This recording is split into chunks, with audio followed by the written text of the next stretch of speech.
Hello दोस्तों, मेरा नाम है राहुल शर्मा। मेरे यूट्यूब चैनल में आप सभी का स्वागत है। मैं आपको सुनाने जा रहा हूँ राजू बलिहाटी की लिखी एक संबोधन कला जिसका नाम है दर्पण। इनमें उन्होंने बताया है कि जब हम स्टेज पे बोल रहे होते हैं तो हमें अपने अंदर आत्मविश्वास की नींव कैसे डालनी है।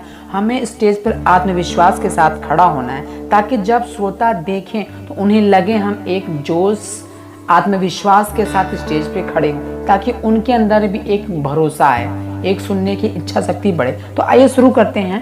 शुरुआती दिनों की झिझक कम करने और आत्मविश्वास पैदा करने का सबसे सफल तरीका हो सकता है दर्पण का प्रयोग। जब हम दर्पण में खुद को देखते हैं तो पहले पहल हमारी आंखें झुक जाती हैं, खुद पर शर्म आती है और ये कैसे खड़ा हूं। धीरे धीरे जब आप अपने प्रतिबिंब से खुद आंखें मिलाकर बात करना शुरू कर देंगे तब आप खुद महसूस करेंगे कि आपकी झिझक खुद ब खुद दूर होती जा रही है।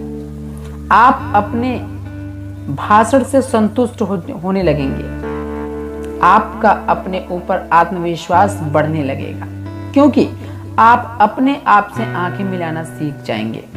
जैसे ही आप मंच की तरफ बढ़ते और भीड़ से नजर मिलाना शुरू कर देते हैं, आप आधा मैदान तो मार लें। अब आगे की जीत आपकी तैयारी व प्रस्तुतिकरण व शब्दों का चयन तय करेगी। हर बार जब आप मंच पर अपनी बातों को रखने जा रहे हो, यकीन करें एक बार कुछ देर जरूर दर्पण के सामने अपने बिंब से आंखें मिलाते हुए बात करें। निश्चित ही आपको अपनी तैयारी के बारे में पता चल जाएगा कि आपने कितनी भरपूर तैयारी की है। कहावत भी है कि दर्पण कभी झूठ नहीं बोलता। अपने शुरुआती दिनों में जब मैं भीड़ का सामना करने से घबराता था, या कह सकते हैं कि हिम्मत नहीं होती थी, शर्म आती थी, नजरें नहीं मिला पाता था, तब मंच की तरफ जाऊं कैसे ये भी सोचता था। उस दौर में मुझ में हिम्मत लाने में सबसे ज्यादा योगदान दर्पण के सामने बोलने का अभ्यास मेरे काम आया। अपनी बातों को आज हम रख पाते हैं थोड़ी कम घबराहट के साथ। उसका एक कारण है दर्पण में अपने बिंब से अपनी आंखें मिलाकर बात करना, क्योंकि हम में लोगों की आंख मिलाने की शक्ति, हम जितने भी लोग हैं हम सभी में आंख मिलाने की शक्ति पैदा होती है, जो मेरे जैसे भीड़ से भागने वाले व्यक्ति के लिए बहुत बड़ी बात थी। क्योंकि हम कई बार पूरी तैयारी के साथ मंच पर गए पर वो विश्वास पैदा नहीं हो पाता था।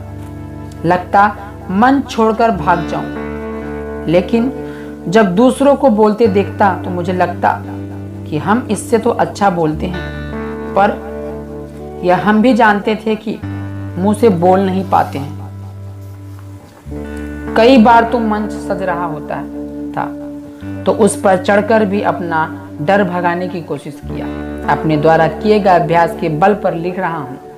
जिन लोगों को मंच पर जाने में झिझक होती है या झिझक हो रही है या भीड़ का सामना करने की हिम्मत नहीं है, उन लोगों से अनुरोध है कि इस अभ्यास को शुरुआती दिनों में पूरी तैयारी के साथ करें। अपने को बोलते समय शीशे के सामने खड़े होकर देखें, नजरें मिलाएं, कोशिश करें अपने पूरे भाषण को खुद अपने कानों से सुने कि हम कैसा बोल रहे हैं, किस ढंग से खड़े हैं, मेरे खड़े होने का तरीका क्या है, कहीं मेरे पैर तो नहीं कांप रहे हैं। और आंखों से देखें। आपको खुद ही दिन में अपने ऊपर विश्वास नहीं होगा कि आपने कितनी अच्छे तरीके से बातों को रखने में सफलता प्राप्त कर ली है, सफलता हासिल कर ली है।